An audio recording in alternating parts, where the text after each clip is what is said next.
Saya tuh mau ngasih tips bagi anak-anak yang suka bicara kotor. Gregetan ih Katia, ya Allah teh Katia.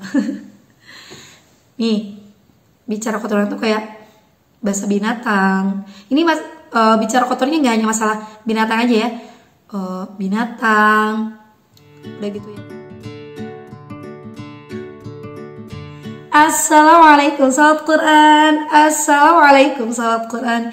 Alhamdulillah sahabat Quran maupun berada, sehat selalu ya. Semoga dimudahkan segala urusannya, semoga diberkahkan segala rezekinya dan selalu cukup. Allah cukupkan, amin. Semoga cukup di dunia akhirat, amin. Nah sahabat Quran maupun berada, hari ini Katia mau berbagi lagi. Berbagi. Katanya semangat banget. Iya soalnya katanya udah lama banget nggak ngevlog kan, udah lama banget karena tahu kan katanya punya bayi, jadi masya Allah ya, jadi sibuk dengan bayinya Katia ya, masya Allah yang punya bayi, bunda-bunda sehat selalu ya. Nah hari ini katanya mau berbagi untuk sahabat kalian berada, tapi jangan lupa sebelum dimulai bismillah dulu dan jangan lupa like, share, komen, dan subscribe.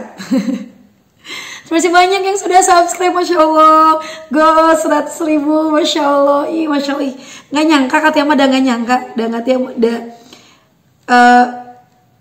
emang menikmati banget, Katia mah menikmati banget dan nggak nyangka kalau sampai para subscriber tuh sayang gitu, suka dengan video Katia, dan alhamdulillah Allah membukakan jalan untuk memberikan manfaat kepada semuanya. Karena Allah gitu ya, karena izin Allah semuanya Allah mudahkan. Karena izin Allah, para sahabat juga menikmati videonya, sangat bermanfaat ya Allah, semuanya karena Allah SWT. Semoga menjadi amal jariah untuk sahabat Quran ya, yang sudah like, share, komen, dan subscribe. Nah, Katia mau tips apa nih Katia nih?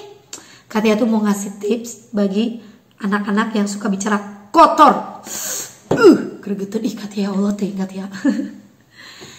Nih, bicara kotoran tuh kayak bahasa binatang. Ini bicara kotornya nggak hanya masalah binatang aja ya.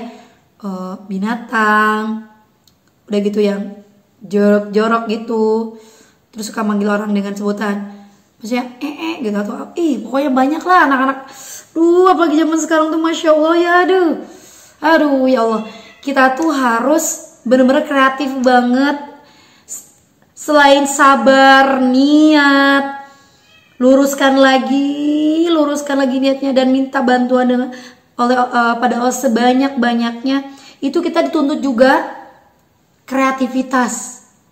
Jadi kita harus mikir lagi karena di luar sana banyak yang menggiurkan kayak TikTok dan sebagainya. Nah anak tahu itu mungkin dari TikTok, bundanya nggak ngajarin, ayah nggak ngajarin. Contohnya kita nggak bisa ngejudge, anak itu ampun ya, padahal mah orang tuanya suka gini, nggak bisa. Hello, burung nggak bisa kayak gitu. Itu mungkin dari lingkungannya. Orang tuanya mah udah masya Allah udah soli gitu, udah ngajarin baik gitu. Kita harus melihat dengan universal, dengan global, dengan tidak melihat apapun. Yang penting sekarang caranya adalah memperbaiki, membina, kemudian kita memberikan ibrah sebaik-baiknya atau teladan sebaik-baiknya. Ini mereka banyak yang mungkin tahu dari TikTok, YouTube dan sebagainya. Ya Allah, kita tuh saingan. Kalau dulu mah mungkin ya guru mungkin saingannya wawalam gitu dengan lingkungan atau apa. Sekarang kita saingannya lebih berat, bu guru zaman sekarang lebih berat banget. Kalau kita nggak gaul dikit tuh nggak nggak disukai, norak. Kalau nggak ada kata-kata yang nyambung dengan mereka mereka kayak nggak asik gitu. Anak-anak SMP, SMA, anak SD, zaman sekarang juga udah dewasa. Kalau kita nggak nyambung banget, nah jadi kita harus kreatif dan kita harus menjadi guru yang menyenangkan banget gitu ya. Nah pertama untuk orang-orang yang anak-anak kita nih yang bicara kotor kasar padahal masih kecil, apalagi usia-usia balita yang cuma ngikutin, mereka nggak tahu benar apa enggak tuh, mereka nggak tahu.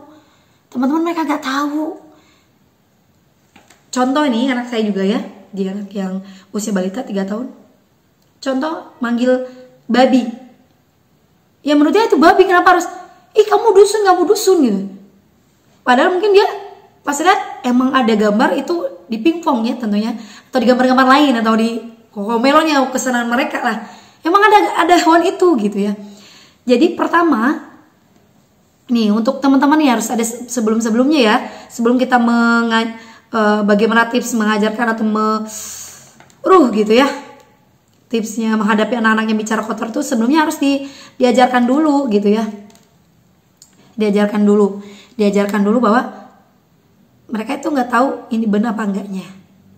Untuk usia balita yang hanya ikut-ikutan gitu ya, ikut-ikutan. Jadi ketika dia bicara kotor itu dicuekin, nggak tahu pokoknya bahwa itu tuh bukan hal yang, karena kalau dia merasa main dimainin ya, kayak makin seru. Jadi jangan diladenin. Anak saya juga ada saatnya saat itu, tapi semakin kesini enggak, biasa aja. Karena kita kayak dusun, karena buat dia kenapa ya babai itu dusun, nggak boleh kan, mereka nggak tahu yang benar apa enggaknya. Jadi kita cuma setelah kita cuekin, yang kedua diarahkan.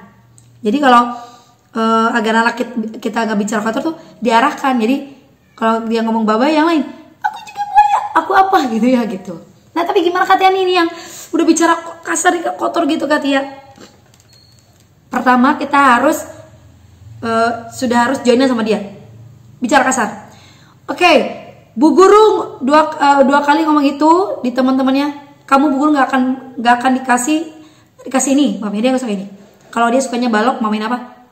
Nggak akan ini. Kedua, mamanya kamu nggak boleh ini. Jadi kesepakatan terus menerus. Dan harus, kan ada yang namanya kalau di kita mah sanksi sosial ya, jadi juga ada sanksi kelas. Jadi teman-teman kalau ini kita sepakatin ya, jadi kita biar dia ngerasa ada sanksi kelasnya, kita bikin permainan. Kamu gak ikut, kalau kamu nggak ini, karena kamu bicara kasar. Tapi pas dia sendiri kayak kasihan, langsung kesepakatan. Tapi nanti janji ya, lihat Bu Guru, dilihat, disayang, agar dia tidak kata kotor itu nggak ada gunanya gitu, nggak ada efek buat dia, nggak ada gitu. Jadi dipeluk dia oke. Nah setelah kita kesepakatan, kemudian kita beri sanksi, bukan sanksi sosial kelas gitu. Yang ketiga itu memang kita harus penuh dengan kelembutan, penuh dengan kasih sayang. Bu Tema sayang sama Faris, Masya Allah Faris tuh gitu ya, dipeluk, diapa. Mungkin barangkali dia punya emosi-emosi yang dia utarakan dengan perkataan kotor gitu ya. Dan yang keempat, cuekin. Teman-teman dikesepakati sama teman-teman, cuekin, gak ada mutunya, gak ada positifnya, gak ada efeknya, cuekin. Dan seteman harus kita sepakati. Dan ya tetap aja sih ada yang memprovokasi, Bu Guru itu ada yang ngomong ini, udah biar cuekin, gak mutu, gak ada gunanya, kayak gitu. Terus yang kelima, harus saling tepuk-tepuk, nyanyi yang memang ngomong kayak gini, buat apa ngomong itu, ngomong itu, tak ada gunanya. Itu sering disindir-sindir, sahabat Quran, harus sering disindir-sindir. Tapi meskipun kita sindir-sindir, ada sanksi sosial kelas, tapi kita juga sayang banget, ngedoain banget, sering elus-elus kepalanya, jadi dia tetap nyaman gitu. Nanti dia lama-lama luluh gitu, luluh. Dan yang terakhir tipsnya adalah harus tahu kerjasama, kasih tahu orang tuanya, kerjasama sama orang tuanya di WA. Kalau nggak enak di WA bisa salah prasangka, salah sikap, salah salah kata, ngobrol langsung pas ada orang tuanya.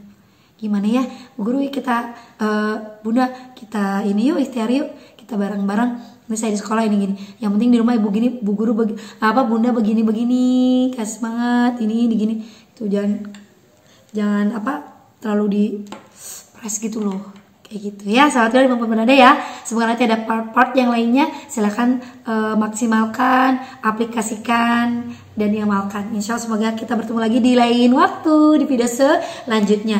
Tonton sampai selesai dan kita tutup seperti biasa. Subhanakallahumma wa bihamdika asyhadu an la ilaha illa anta astaghfiruka wa atubu ilaik. Assalamualaikum sahabat Quran. Assalamualaikum sahabat Quran.